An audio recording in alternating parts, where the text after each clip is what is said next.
අයිබෝන් වල සිරු දෙනාටම අද අපිට කස්ටමර් කෙනෙක් බොක්ස් එකක් ගෙනල්ලා දුන්නා මේ වෝෆඩේල් මොඩල් එකේ. මේක ඇක්ටිව් ස්පීකර් බොක්ස් එකක්. ඇම්ප් එක තියෙනවා පස්සේ වෙනම. මේක මේ ඔරිජිනල් බොක්ස් එක. මතින් ආප එකක් මේක මේ චිප් බෝඩ් වලින් තමයි හදලා තියෙන්නේ නා. මේ අර රිපෙයාර් එකකුත් කරලා තියෙනවා මේ මගදී. උස්සක් විතර පරණ බොක්ස් එකක් මේක. සම්පූර්ණයෙන්ම අලුතෙන් බොක්ස් දෙකක් හදන එක තමයි කස්ටමර් අපිට ඉල්ලලා තියෙන්නේ. මේක නම් ඇත්තට අපි හදන බොක්ස් එක ප්ලයිවුඩ් වලින් තමයි මේ නිර්මාණය කරන්න බලාපොරොත්තු වෙන්නේ. මොකද අවුට්ඩෝර් වලට ගියාම චිප් බෝඩ් එක සාමාන්‍යයෙන් වතුරට ඔත්තු දෙන්නේ නැති ගතියක් තියෙන නිසා අපි බලමු මේ බොක්ස් එකේ කොහොමද PRLT එකේ ෆොටෝ ටිකත් අපි දාගෙනම මේක හදලා බලමු කොහොමද කියලා.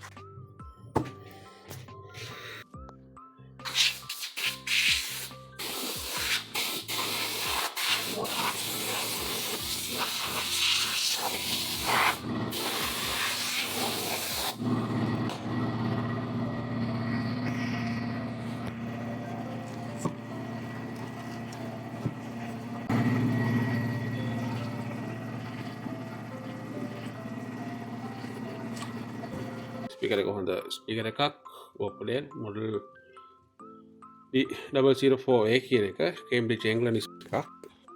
බ්‍රෑන්ඩ් ඉන්නේ ඇම්ප් එක ඊළඟට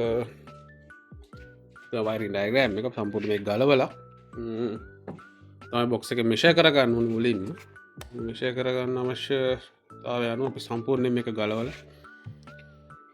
තමයි මේ ඉතුරු වැඩ ටික පටන් ගන්න. මේ තියෙන්නේ මේක මේ ගලවලා ගත්තාම තියෙන කොටස් ටික අතන ඔක්කොම මේ අලුතෙන් එහලා අතන මේ ආපුම බඩු ටික තමයි මේ තියෙන්නේ. මේක ටියුටර් එකත් එංග්ලන්ඩ් පස්සේ ස්පීකර් එකත් එංග්ලන්ඩ් ප්‍රොසෙසර් උනත් ඉතින් ඇත්තටම හොඳම එක. අතර මේ සාමාන්‍ය අපි චීනෙන් ගෙන්නනට වැඩිය මේ ප්‍රොසෙසර් වල ලොකු අවුට්පුට් එක හොඳයි. ඉතින් ඇත්තට මේ ඉතින් දැන් එන ඒ වලට වඩා බලමු දැන් මේ ඊළඟට මේ ටික කොහොමද සෙටප් වෙන්නේ අලුතෙන් හැදෙන බොක්ස් වලට. ඔයාලට අපි අවසන් PRLT එකේ ෆොටෝ ටික දාන්න. මේක හැන්ඩල් එහෙම නම් ඇත්තටම ගලවන්න බෑ. මේක බෝඩ් එකේ වුණොත් එහෙම ඇතුලේ ඩැමේජ් කළා තමයි ගලවන්නේ. අන ඔක්කොම මේකේ දිරලා තියෙන්නේ.